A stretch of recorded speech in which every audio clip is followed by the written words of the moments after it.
Hello, everybody. My name is Billy Joe. I'm the singer-songwriter of Phat, which is a Latin fusion pop rock band.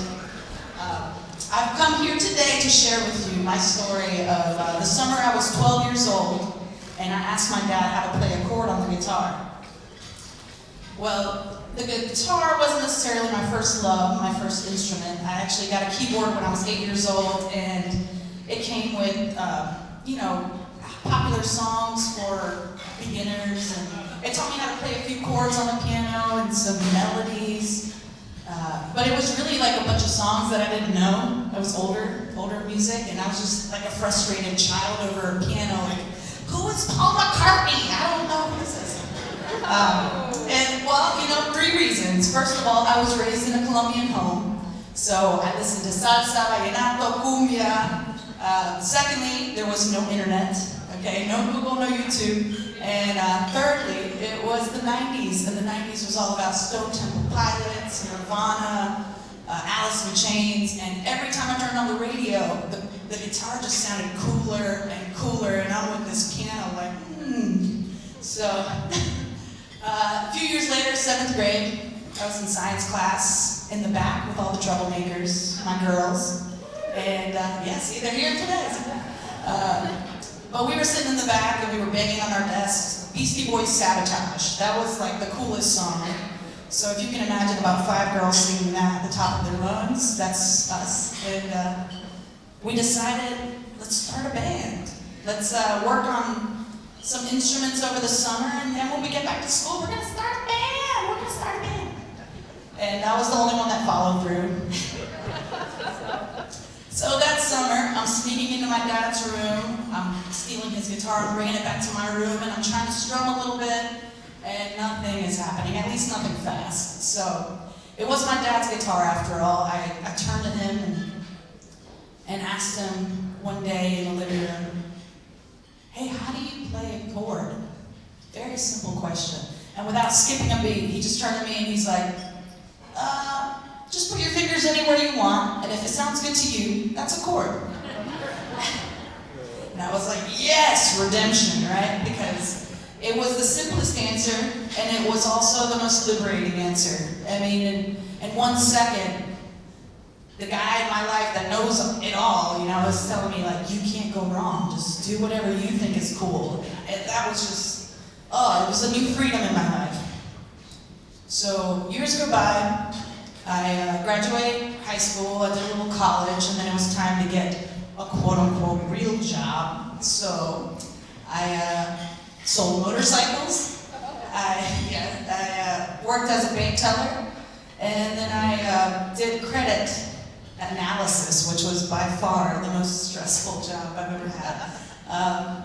But I found myself doing the same thing at my desk. I was writing songs, I was working on music. It was constantly on my brain. I couldn't get away from it. And it was this time in my life when I really started to reflect on my mom's career choices. You see, she moved here. Both my parents are Colombian immigrants. And she moved here despite the odds, despite the language barrier. She knew she wanted to find personal and financial freedom. So she just stuck to what she did best, and that was sewing. So she's been a seamstress her whole life, and she opened up a shop. I saw my mom making her own hours. She was getting paid. She, went to work when she wanted to and didn't if she didn't feel like it. It was just like, wow, that's a female boss. And it was just really my first example of like a woman taking hold of her own life and her own destiny. And I wanted to do the same thing, first generation American, I gotta represent. So I quit my jobs and I went into music full time. So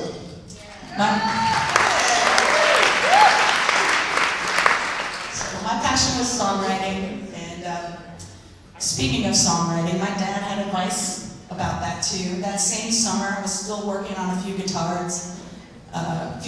chords, and I go into our living room, which was really like a music room. It had, CDs, cassettes, vinyl collection that was insane, and these speakers that were not for residential use. It was insane. They were about this tall. And I just decided to sit down with my dad and listen to some music, and he started playing this song by this guy named Roberto Carlos, which is a Brazilian songwriter. And it was a beautiful song, and we're just listening, and he goes, "Now Kelly, now that's a good song." And I'm like, "Oh, okay, what makes it a good song?" And he says, "Well, this song you can dedicate it to your mom, to your lover, to your friend, to God, and it's gonna resonate. This song has a universal message." And I just found that so inspiring. I found that even in my young little 12-year-old curiosity, something about that message just kind of sunk in and stuck with me. And it's been about 13 years now that I've been a professional musician, and I haven't gone back to that job. I've made it over the hump. But I've written a lot of songs, and they've all been kind of like personal tales or stories that I've heard, experiences that other people have shared with me. I still feel like I'm trying to write that song. I haven't gotten there, not yet, but it's something that I keep almost like a beacon in my mind, something to strive for, a song to write one day. And as I've gotten older too and a little bit more experienced, I've also realized that maybe it's not my job to make people feel things. It's more of providing a medium or vehicle to get the audience to get to where they need to feel, what they need to find in their feelings. So the song I wrote today is actually, or the song I'm playing for you today, I didn't write it today. That would be impressive, but the song I'm playing for you today is actually a time capsule of that moment when I got that advice and that whole summer and everything I heard. It's kind of my way of cheating out of it because I couldn't write the song, so I just wrote a song about hearing what song to write. It's like, it's very meta, very meta. So that's my story. I'm gonna play the song for you guys now.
Someone will, that's all.